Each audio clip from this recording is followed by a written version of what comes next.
After countless hours of spending and building a business, hiring an assistant, working my full-time job, as well as building the business on the side, investing close to $20,000, all within 6 months, just for everything I've been working up to, for the door to just shut.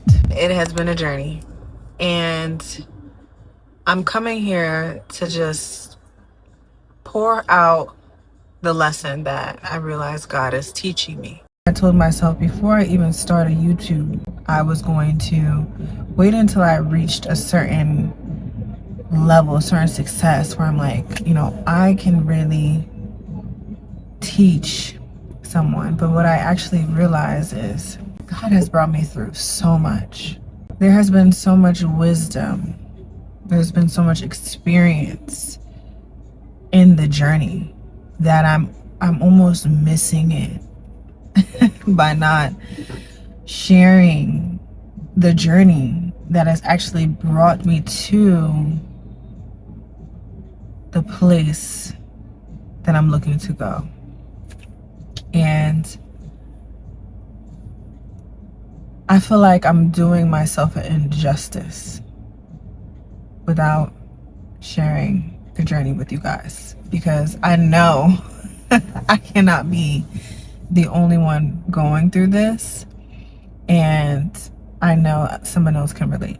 So, after countless hours of spending and building a business, hiring an assistant, working my full-time job, as well as building the business on the side, investing close to $20,000, all within 6 months, just for everything I've been working up to, for the door to just shut. That was the question. God, what are you teaching me? So,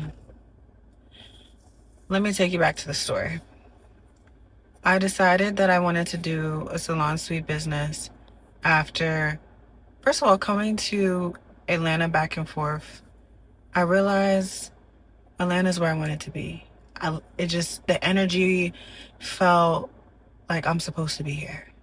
And I just felt drawn to coming to Atlanta. Fast forward, I got my hair done for the first time out in Atlanta at a salon suite.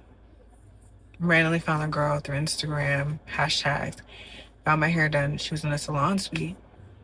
And I was just curious about it. I think I had seen someone talking about it on my feed. And I felt like I was already in this season where I'm like, God, like I'm looking for a business to invest in. Like I'm looking for a way to steward my money. I'm looking for something to kind of build on. It felt like my previous, I would say, strategies around real estate weren't really matching up to how the market was. And I was like, I'm looking for a business to start. And I kind of was exploring franchises, and I realized franchises started to not feel like a right fit for me because I didn't want to limit myself. I feel as though I have this creative aura and vision within me that I don't want constricted these beauty professionals and what they have going on. I just feel like that environment I could add to, and that's where I set my heart. And I looked into it for 6 months, maybe a little more in terms of it. It was more like an idea that came to my mind, and then actual action started 6 months ago, where I took that idea and I put action. I said, hey, like, I want to do this. I put in my social media, like, I want to do this, but I need help. I need an assistant. I wasn't saying I needed an assistant. I think I said, I'm looking for help. I might have said I need an assistant, and I had someone reach out to me, and it was like, hey, there's this company. They're called Wendy's Luxury, and they have virtual assistants. And I was like, yeah, I need that. I need that started ASAP because I want to build and continue to grow. And I want what's on my plate to deter me from continuing to grow. And it's something I really wanted to do, and I'm not the type of person that just like jump and like just quit my full-time job and say, hey, like this is what I'm doing. This is something that I'm like, hey, let me build it. Let me see it grow and blossom. And then I transition from there. And so I was like, okay, I'm going to keep my full-time job and I'm going to hire someone. So I ended up going through Wendy's Luxury, and they do a number of steps for you.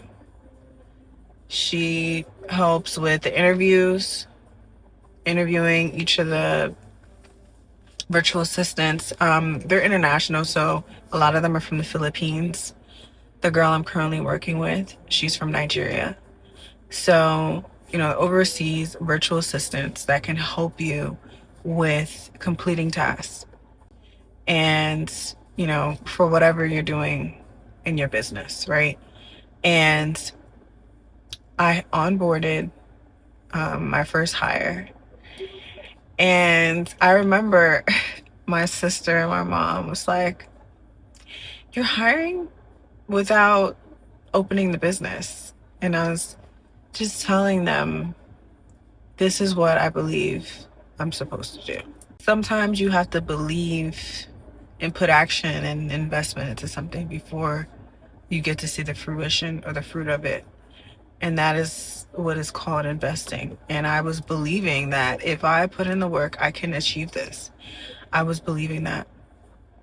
And I went through that process of hiring, having them start the tasks, of researching the different locations that were provided to me by my landlord, by my realtor, and looking into each of the spaces, whether it's a good fit, whether it meets what I need. I was looking for a space that had good parking, was close to like a beauty supply store, just convenience for the people working there, and just a good, safe, sound environment. And that I could actually see the business blossoming and growing from.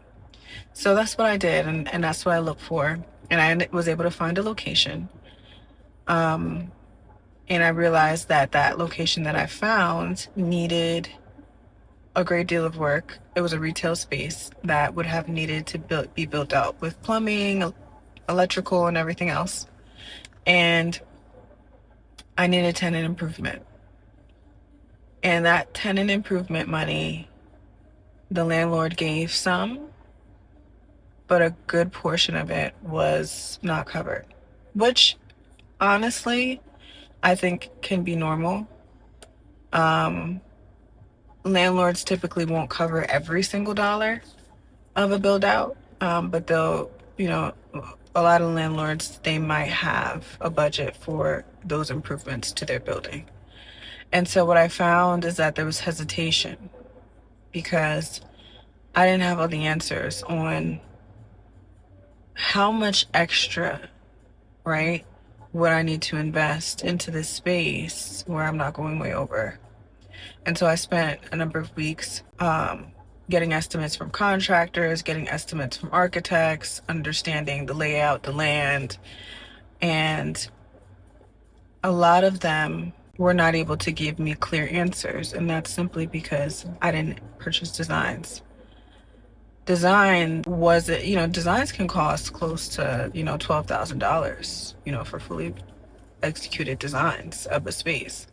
And so before I made that investment, I wanted to make sure that I at least felt confident I could get close. And I got to a point where it felt like time was up the essence, and another tenant was closing in. But I also felt like I didn't want to be rushed. And I think the moral of the story is, and that I felt like God was teaching me, was that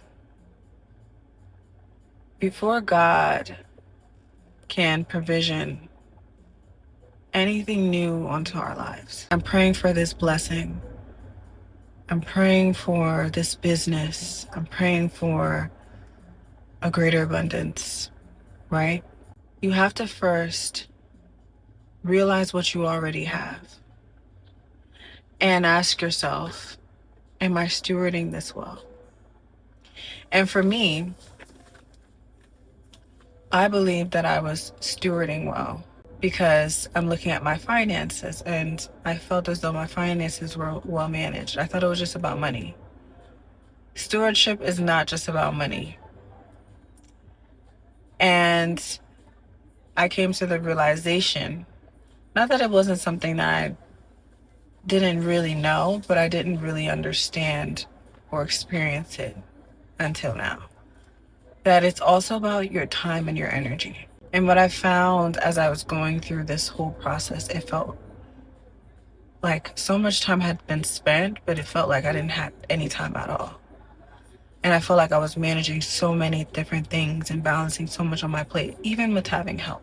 So what does that tell me? That tells me that there is a way that I was stewarding my time that needed to be corrected.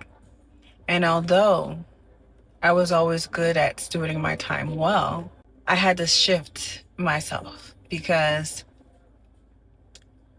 I have more on my plate now.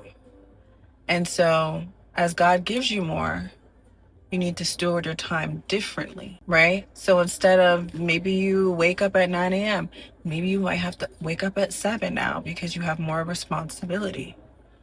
Maybe you might have to tailor your time so that you can be present and focus on the important things. And that was a lesson that God was teaching me. God was teaching me Luke 16:10. And whatever God entrusts you with very little, steward that well, and He can entrust you with more. And that truly resonated with me because as I'm overwhelmed with personal burdens, when I'm overwhelmed with work, with building this business, I started to kind of lose myself in being present and resonating well with the resources that I currently have. And I think God was teaching me that, so I had to restructure some things.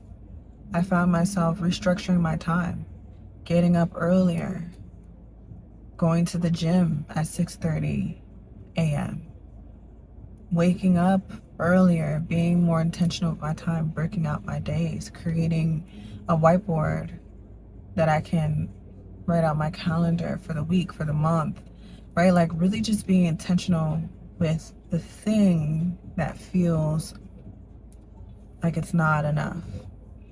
Because if I'm asking for more and God was to bless me with more, now I'm like, God, why did you allow this to happen? Because I have no time for myself, right? And that was not the intention. That was never the intention. The intention was to buy more of my time back, right? And to be able to pour into and help others with the God-given talent that God has given me. And if I am too overwhelmed or too tired or too busy to really steward that, then I'm doing myself a disservice and I'm not truly serving God with the blessing that He has for me. So I had to learn that. And it was a little, when God teaches you things, it's a little like, okay, you're right.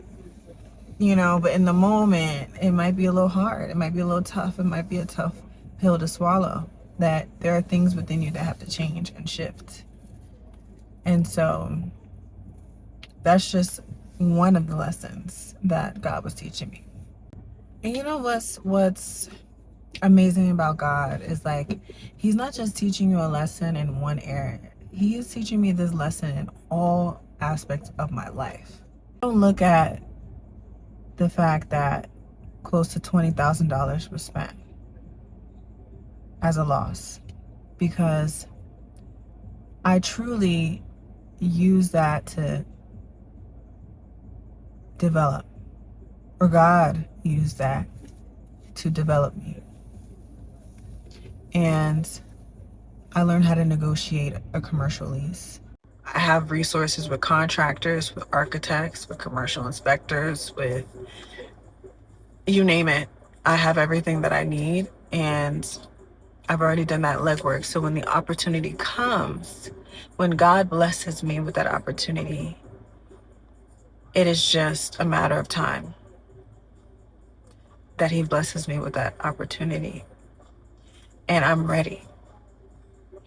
Not only financially, but also spiritually, but also energy-wise, but also time-wise.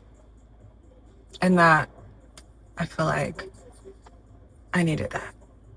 So I say thanks to God for that lesson. And anybody else that's going through that, realize that God has a plan for you and that he's protecting you. When he shuts the door, it doesn't mean all doors are shut. It just means that door shut. And just really sit down and ask that, God, what are you teaching me? What is the lesson that I'm supposed to learn? And like really dial into that. Spend some time writing it down, because that's when it came to me as to like, here's where I am and here's what I need to change. Write down what you're feeling, what you're going through, and what you think God is saying to you. Let that resonate, pray on it, let God speak to you through that, and continue to write down. And that's going to be kind of your starting point for speaking and understanding where God is leading you. And I just hope that this video resonates with anyone who can possibly be going through the same situation as me. I want to say that it's okay. I want to say that you're going to get through whatever God has put you through. And it's just part of the journey. And like, don't be afraid to show the skid marks, to show the scars, to show the learning lessons that was a part of the journey. That is what makes you you. So with that, thank you guys for listening. I hope this resonated with somebody, and I hope that you take this and you're able to carry it on.